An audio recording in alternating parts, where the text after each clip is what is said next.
In what I would argue is the most immersive Battlefield game to date, Battlefield 1 gives players a fresh, high-production take on a conflict rarely seen in video games, that of World War I.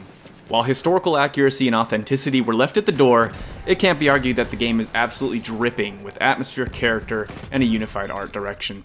The visuals, sound design, effects, gadgets, weaponry, vehicles, some of which would make a historian shake their head, all contribute to submerging the player completely into this world of steel, mud, and blood.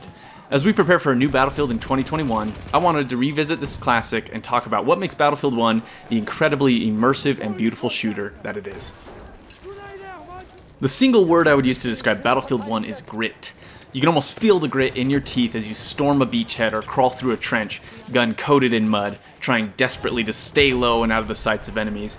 The extremely loud explosions showering the area in dirt, the chunky clanging and pinging of the rudimentary early automatic guns, the air choked with gas and smoke, the land pockmarked with mud-soaked craters and lined with razor wire, the early tanks spewing their exhaust and churning up mud in their tracks, biplanes and airships raining hellfire down onto the unfortunate souls trapped below. All of this beautiful chaos captures perfectly the feeling of what a Battlefield game should be. Total warfare. Despite its inaccuracies, Battlefield 1 and DICE did an incredible job of putting us in the boots of a soldier and giving us a glimpse of what kind of war these poor souls were stuck in. It was terrible and brutal, further emphasized in the well-acted intros to the various operations within the game. 2 gündür aralıksız nöbetteyim. Az evvel çelik canavarlardan koca bir taburun çölü geçtiğini gördüm dalgalanan sıcağın arasında. Akabinde dedim ki kendime. Soldiers, orders from General Brusilov. 4 objectives. First, the Galicia fields must be taken. Following that success, we will drive towards the windmills and secure the Veria crossing. From here, we will move across no man's land and meet their trenches head-on. Finally, we must capture Melnik Farm. It is time to make this valley Russian land once again. Be bold, and victory will be ours! One side of the Immersion coin is attributed to the fantastic visuals and art direction of Battlefield 1. The team had a unified vision of what the game should look like and how it should feel and how it should play, and it shows. Everything contributes to a greater whole and fits within the style guides established throughout various areas of the game. Stunningly gorgeous, the team flexed the Frostbite engine all over us, and I do not complain. The lighting, effects, textures all communicate polish and vision. And while I wouldn't consider the simple UI to be high fidelity art, and the modern looking interface does not really match the setting, it is at least minimalist, clear, easily readable, and most importantly does not distract from what is happening on the screen. While I don't think it's perfect, and clearly the team didn't think so either, as several redesigns took place post-release, it's clear the designers at DICE wanted the UI to be as streamlined and as unobtrusive as possible, letting players really focus on the game world itself. To me, visually, it is a night and day difference coming from Battlefield 5 back to 1. While 5 may have technically better effects, textures, and graphics, the overly done sharpness, contrast, and saturation, and just visual clutter in general, in 5 really diminished the art. At a glance, you can no longer even tell what type of enemy soldier you are facing down, which negatively impacts the gameplay. With 1, each class has a distinct silhouette and design, and even though different factions may have alterations to that, they all stick to those same design principles. Over 4 years on, Battlefield 1 is still one of the most beautiful shooters out today.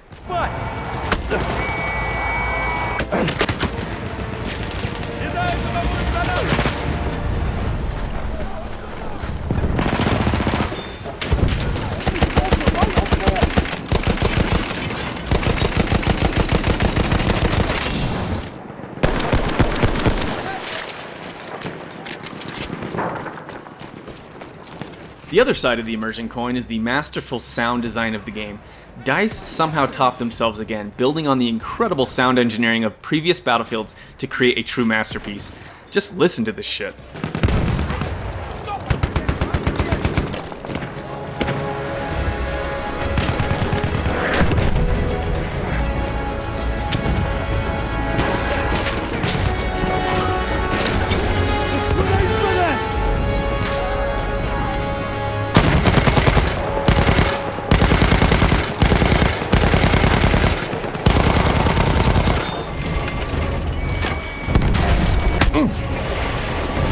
There's a grenade for it! First aid for you.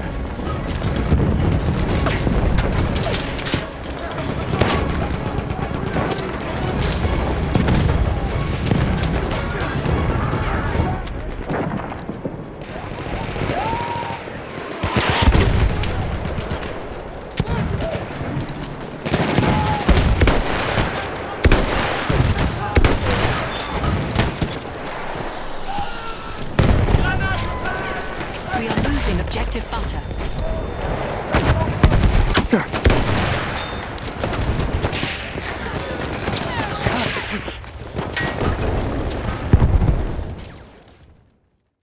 The dynamic range of high-quality sounds are what make this game such a joy to hear. Louder sounds such as explosions dynamically affect the amplitude of other sounds, making them quieter or louder depending on the scenario, or even cancelling them out in some cases.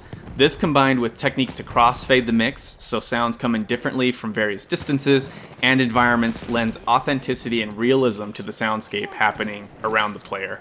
I can comfortably call the soundtrack a masterpiece, especially how it swells during the beginnings and endings of rounds, fueling you to push forward and desperately fight for that last uncaptured point.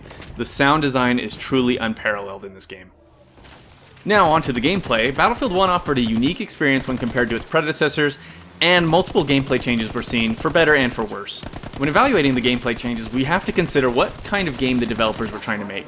While Battlefield 3 and 4 gave players an incredible modern warfare sandbox with plenty of toys to play around with on large-scale maps, Battlefield 1 strives to put players into the role of a boots-on-the-ground soldier stuck in the absolute chaotic hell of a total war. And in this aspect, they accomplish this better than in any other Battlefield. And in no other mode is this more apparent than in the new game mode Operations. Introduced in Battlefield 1 and my personal favorite introduction to the series since Bad Company's Rush, Operations is like if Rush and Conquest had a baby, and that baby listened to heavy metal while dropping bombs in a massive airship. The best aspect of Operations is that it crafts a narrative. It tells a story of relentless attackers and stalwart defenders that focuses all of that chaotic battlefield action into a focused series of objectives. Attackers get multiple attempts to capture the zones, with each failed assault reinforcing them with additional vehicles, weapon kits, and behemoths, while the defenders must hold the increasingly difficult tide and fight for every bloody inch of ground. Things like dynamic weather can impact an assault, as fog and sandstorms choke the air and provide cover. When combined with the visuals and sound design, Operation creates the ultimate war simulation experience. Other gameplay changes added to the experience included an emphasis on a multitude of melee weapons, including bayonet charges. Different classes of melee weapons impact other areas of gameplay as well. Hatchets and heavy-edged weapons can break window panes and barbed wire, knives are quicker, and clubs hit harder and have more range. Behemoths, of course, were introduced, including an airship, a train, a dreadnought, and added with the France DLC, a super heavy tank. Many people dislike the behemoths, but I actually enjoyed the dynamic impact they would have on the game and the epic scope of them. To this day, the destruction of the airship is still one of the most epic moments in gaming, and is essentially an evolution on the Levolution introduced in Battlefield 4.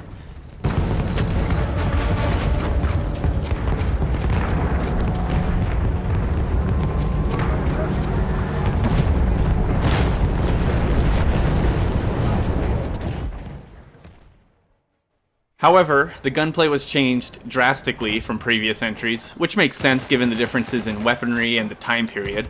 And while it isn't terrible, it does lack the vast customization and nuance that was introduced in, say, Battlefield 4. Things like time to kill and bullet spread were tweaked, and not always for the better. And many of the new introductions, such as gas and behemoths, more powerful vehicles, grenade and mortar spam, and others that contributed to the atmosphere of being in a pitched battle, could also result in some incredibly frustrating moments as a player. Many deaths you never really see coming and have no real counter for, which, I mean, it is World War I, so that makes sense, but as a player that can be frustrating. Overall, while the gameplay wasn't perfect when compared to other entries, and many have done solid and justifiable critiques of the game itself, Battlefield 1 to me is still a gorgeous and cinematic experience that well deserves its place among the best in the Battlefield franchise. I hope you enjoyed the video. If you did, leave a like and subscribe. Until next time.